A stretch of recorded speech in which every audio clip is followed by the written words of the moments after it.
হরিজন বস্তিতে বহরমপুর যেটা হয়েছে, দেখুন আমরা যখন মিউনিসিপ্যালিটি চালাতাম, এই বহরমপুর বস্তিতে আমরা যখন চালাতাম, তখন গৃহ আবাস প্রকল্পে সেখানকার গরিব মানুষদের তাদেরকে আমরা ঘর বানিয়ে দিয়েছিলাম, 4 তলা করে বিল্ডিং বানিয়ে দিয়েছি। সেখানে তারা আমরা 8-10 হাজার, 12-13 হাজার, আমার মনে পড়ছে না, 12-13 হাজার টাকার বিনিময়ে এক একজনকে একটা ফ্ল্যাট দিয়ে দিয়েছি। তো সেগুলো এখন লোভনীয় তৃণমূলের নেতাদের কাছে। তারা তো জমি হাঙর, সারা শহরে জমি জায়গা বিক্রি করে খাল বিল বন্ধ করে আর তো কিছু নেই। এবার সেইখানটা লক্ষ্য যে তাদের সেই পৌরসভার অধীনে যে সমস্ত সেখানকার নির্মাণ, সেখানকার বসবাসের যে জন্য যে বাসভবনগুলো করা হয়েছিল, সেখান থেকে এদেরকে উচ্ছেদ করার লক্ষ্য। এবং পাশাপাশি তারা যেহেতু গরিব, তারা যেহেতু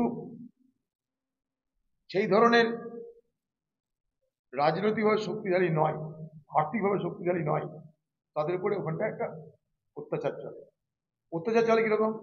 সন্ধে হলেই মদ খেয়ে তৃণমূলের মাতালরা সেখানে গিয়ে বস্তির মেয়েদের টহল করে। সেখানে কংগ্রেস পার্টি ছোট একটা নির্বাচনী অফিস করেছে, তাতে আগুনে ঘি পড়েছে। তৃণমূলের সেখানকার মস্তানরা সেখানটায় নির্বাচন যেহেতু চলে এসছে, গতকাল রাত্রে সেখানকার মা বোনদের শুধু ভয় দেখানোই নয়, সেখানকার কংগ্রেস কর্মীদের গায়ে হাত দেওয়ার চেষ্টা করেছে, পাশাপাশি সেখানকার মা বোনদের ভয় দেখাতে ডাইরেক্ট বলছে কংগ্রেস করলে তোমাদের উপরে এই হবে। কি হবে? একজন মহিলা তার নাইটি ছিঁড়ে দিয়ে তাকে কি বলতে হবে, তার শ্লীলতাহানির চেষ্টা করছে। আমি না, সেখানকার মহিলারা বলছে, তারা গরিব পরিবারের মহিলা। আমার কাছে যখন খবর গেল রাত্রি 12:30-1টা, আমি ছুটে গেলাম। আমি এখানকার এসপিকেও বললাম যে আমি এখানে যেতে, আমাকে যাচ্ছে এই ঘটনা। এসপি বলছে আমি অফিসার পাঠাবো। ঠিক আছে, আপনার অফিসার কখনো দেবে আপনি দেখুন, আমি কিন্তু যাচ্ছি স্পটে। সেখানটাই অদ্ভুত ব্যাপার, এখানে একটা টাউন বাবু যাকে বলে, টাউনের পুলিশ অফিসার, সে যে মহিলাটার উপর আক্রমণ হয়েছে সেই মহিলাটাকে ঘরের মধ্যে ঢুকিয়ে একা একা তাকে জিজ্ঞাসাবাদ করছে, যেটা পারে না আইনত।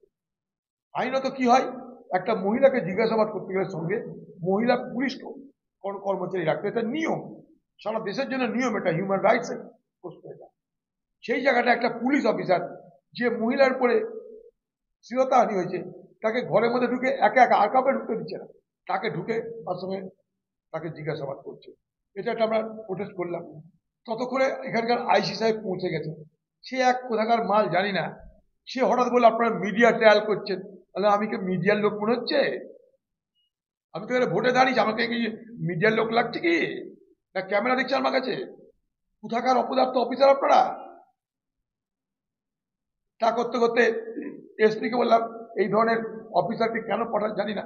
উনি তখন ডিএসপিকে পাঠালেন, তিনি একটা ভদ্রলোক, তিনি তার সমস্ত রেকর্ড নিলেন। আমরা সেখান থেকে চলে এলাম রাত্রি 2:30টার সময়। বহরমপুরের মানুষকে একটা কথা বলতে চাই, আমরা থাকতে মা বোনদের উপর অত্যাচার দেবো না, তাতে প্রাণ দেব। আগেও বলেছি, আজও বলছি, আগামী দিনে বলবো।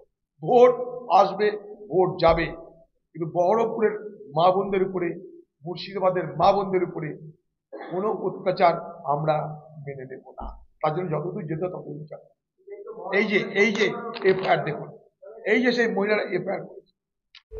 Green View nursing home and diagnostic centre, laboratory, X-ray, USG, general surgery, microsurgery, orthopaedic surgery, heart specialist. আমাদের ঠিকানা Rampurhat new hospital road, Rampurhat, Birbhum. আমাদের কন্ট্যাক্ট নম্বর 9083198198 অথবা 9083199199।